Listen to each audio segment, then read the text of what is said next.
Shalom Uvracha, le passage du Vav Cheshvan, le 6 Cheshvan.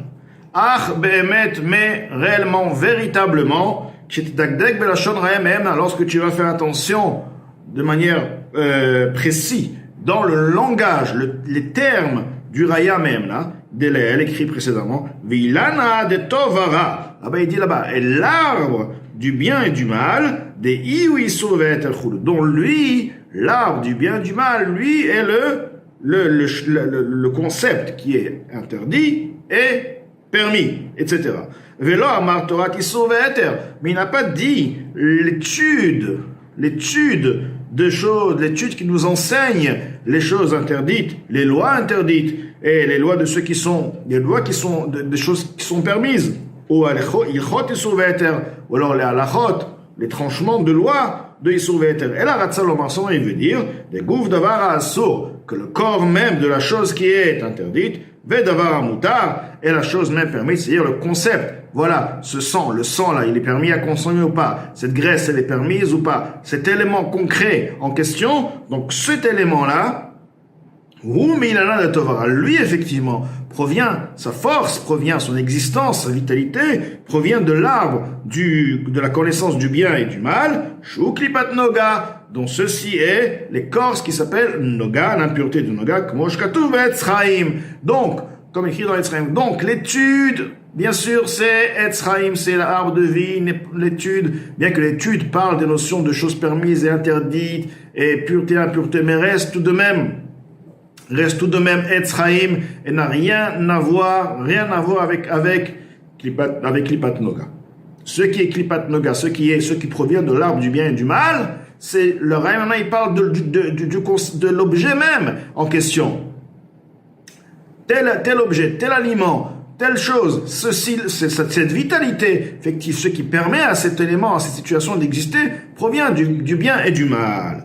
Mais Zéoulachon Issour, et d'ailleurs, ceci est le langage de Issour, ou Assour. Que veut dire Assour? Assour veut dire ligoté, attaché, en effet. Chaque lipa shora alav, que l'écorce, l'impureté, réside sur lui. Ve'eno yachol alot lemala, la vitalité qui fait vivre cet élément, ne peut pas remonter à sa source, se lier à sa source, car la force du mal, la force de l'impureté, ne le laisse pas, comme si on va dire, elle le ligote, elle ne le laisse pas monter, que davar mutar, comme un sujet qui est un élément qui est permis, des haïnu, ce qui veut dire she'eno kashur v'asur baklipa, lorsqu'on dit mutar, veut dire il est libéré.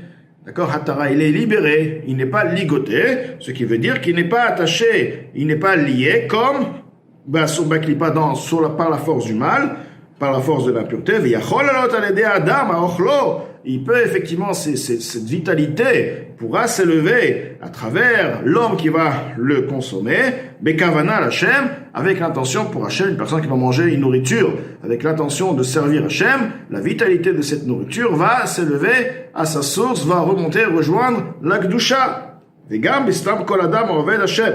Et aussi, bistam, si par exemple personne a mangé sans avoir de raison, sans penser pour pouvoir servir Hachem, il a mangé parce qu'il avait faim, donc kol adam oved Hachem, de toute personne qui va par la suite servir Hachem, shebekoach achilahi, par la force de cette nourriture-là, l'omed mitpalel Hachem, il peut étudier et prier Hachem. La personne a mangé une chose, elle avait faim. Par la suite, il est parti étudier et faire des teilim. Donc, la vitalité qu'il a procurée de par cette nourriture, il lui a permis de faire les teilim, d'étudier ce passage. Maintenant, d'elle-même, automatiquement, cette vitalité va rejoindre sa source dans la Gdusha. Venimtsa, il se trouve chez Naaseh Otiot HaTorah VaTfila. Ceci se transforme en lettres de Torah et de prière. Aolel Hachem, qui s'élève à Dieu. Mikoach Hanivrar Mamachalaou. De par l'énergie qui a été, donc Nivrar, qui a été séparée, qui a été triée, si on veut, Mamachalaou, de par cette nourriture. Bezeu Bechol. Et ceci s'agit uniquement les jours de semaine. Abal Beshabbat, mais le jour du Shabbat, Sheyesh Aliyah la Klipat Noga Be'atzma, où il y a une élévation générale à l'impureté de Noga, Be'at en elle-même, Im Chitzoniut Shebechol Olamot, avec le niveau extérieur de tous les mondes, la reine mitzvah lechol tanugim, Kol ta'anugim b'Shabbat. C'est pourquoi c'est une mitzvah de manger tous les plaisirs, tous les délices, les bonnes choses, Shabbat. V'la'arbot b'basar v'yain. Et bien, même de manger davantage et de viande et de boire davantage du vin. Af shebechol nikra zoel v'soveh. Bien que celui qui mange de manière comme beaucoup de vin, enfin, qui mange beaucoup, la viande, boit du vin, etc., il est appelé zoel v'soveh, c'est-à-dire un goinfre.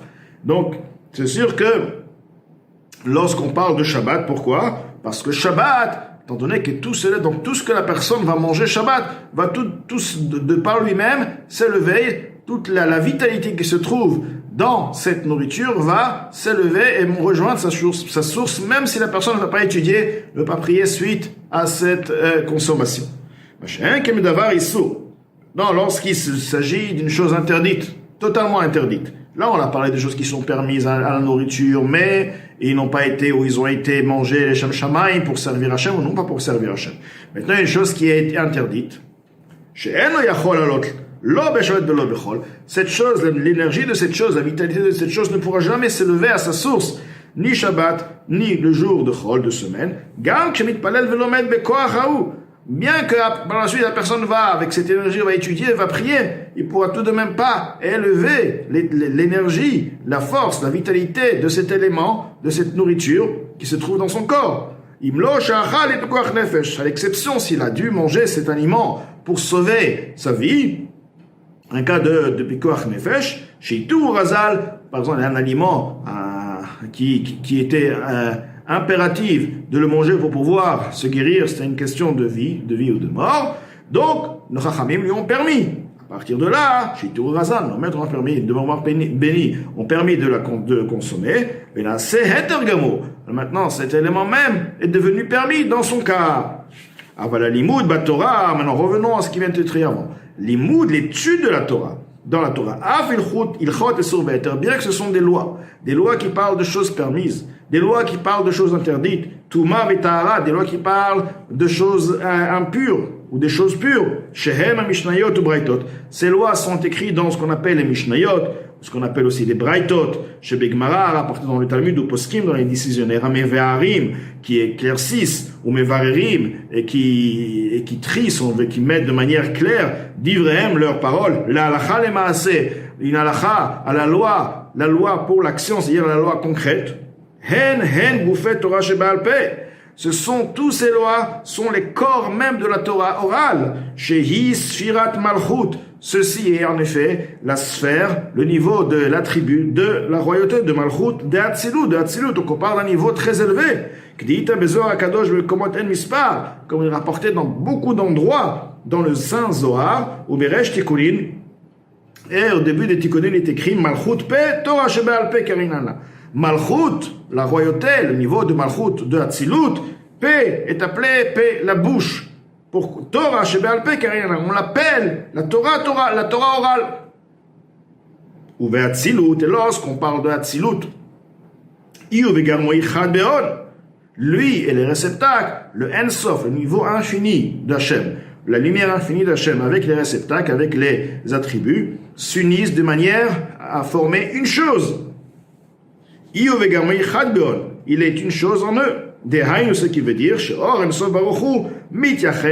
la lumière infinie, béni, il est, s'unifie dans Hatzilut, à l'extrême unité,